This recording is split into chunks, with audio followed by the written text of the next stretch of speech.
Comida farta em dezenas de restaurantes, lojas de artesanato e móveis.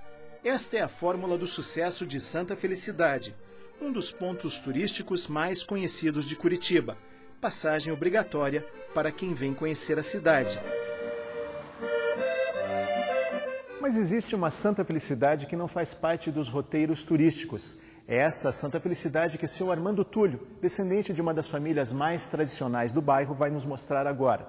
A nossa pequena viagem começa numa fábrica de móveis de Vime. Seu Armando, por que o Vime foi fundamental para o desenvolvimento de Santa Felicidade? Veja bem, em 1878, quando chegaram os primeiros colonos, eles trouxeram, meu avô trouxe a muda do Vime com a finalidade de amarrar pareiras. Porém, havia necessidade também de confecção de cestos para o transporte de produtos agrícolas. E faziam esses cestos para uso doméstico. Porém, quando as carrocinhas iam à cidade para a venda dos produtos da agricultura, eles tinham essas cestas consigo. E as pessoas de Curitiba viam essas cestas e pediam. Aí começou-se a produzir esses cestos com a finalidade de venda. E foi aumentando a produção, foi aumentando as vendas, e aí surgiram as fábricas de artesanato. E quem trabalhava com o Vime nessa época eram os homens, as mulheres, as crianças? Como é que se formavam os artesãos? A esposa, os filhos, a filha, toda a família participava, trabalhava, participava da colheita, do preparo, da transformação da matéria-prima, né? E depois tinha ali, naturalmente, pessoas, amigos, tal, ou conhecidos, ou que passavam a trabalhar junto.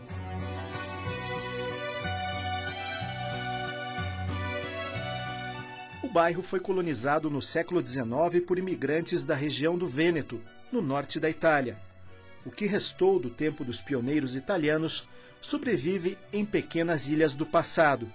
São chácaras e casas que mantiveram as características originais e ainda resistem à expansão implacável dos condomínios fechados.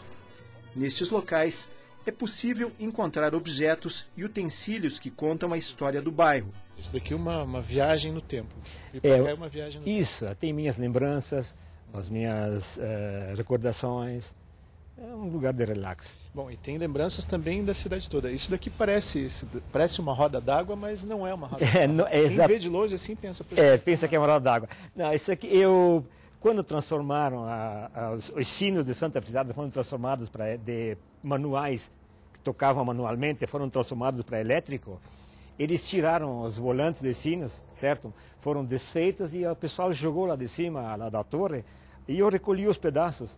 E eu uni dois volantes, né? E formando uma roda d'água. Tem mais ou menos quantos anos esse volante? Bem, deve ter a idade da torre ali, 110, 120 anos. Bom, se a gente andar por aqui também tem mais algumas símbolos de mais algumas coisinhas. Esse trole preto eles usavam para vir à missa aos domingos. Esse era um carro de gala. Esse era o carro de gala. Usado em casamentos também? Esse é usado em casamentos, em cortejos fúnebres. Esse outro aqui é chamado faito. Ele era usado mais para venda de produtos. Ele tem molejo. E o molejo permite, digamos, carregar coisas mais sensíveis, né? Já o carroção, esse era usado mais para o trabalho pesado, na lavoura. A Santa Felicidade que nós conhecemos hoje, ela teve êxito. E ela vigorou graças a Curitiba, porque tudo que era produzido nesse bairro era em Curitiba vendido.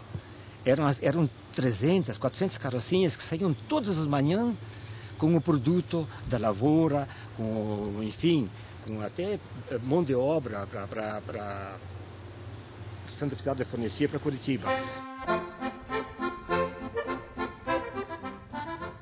São muitas as ruas que cortam Santa Felicidade, mas só uns poucos caminhos não mudaram. Eles continuam empoeirados como há mais de um século. Ao longo das estradinhas, encontramos capitéis, monumentos religiosos como este.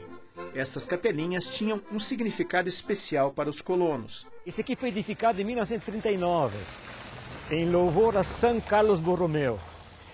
Nesse ano teve uma praga de gafanhotos muito grande e os moradores, os colonos aqui da região, prometeram que com o final da praga eles construiriam um monumento em louvor a São Carlos Borromeu.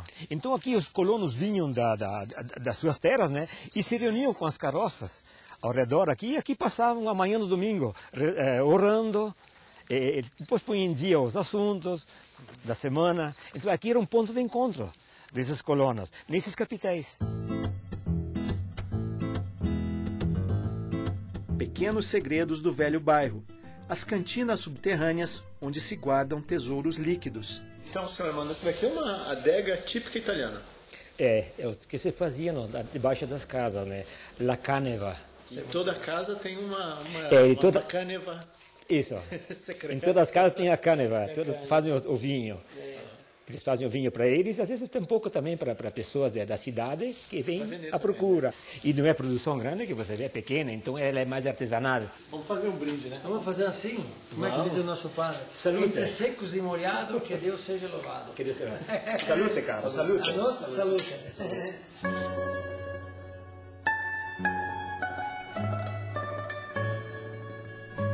A santa felicidade legítima de outros tempos só é visível para quem não tem pressa.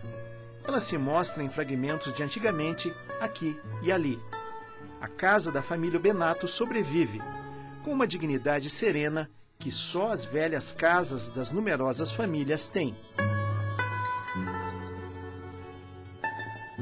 A nossa pequena viagem termina com uma lição do nosso guia. Lembrar é um exercício que deve ser praticado todos os dias. Afinal, se não sabemos de onde viemos, como poderemos chegar a algum lugar? Porque a pessoa que não sabe de onde veio, não sabe quem foram os antepassados, nada mais é do que uma folha que não sabe que pertence a uma árvore. Está deslocada no tempo. Acho que é isso, são raízes, enfim, a procedência dele. A árvore do Armando Túlio é Santa Felicidade. A minha árvore é Santa Felicidade.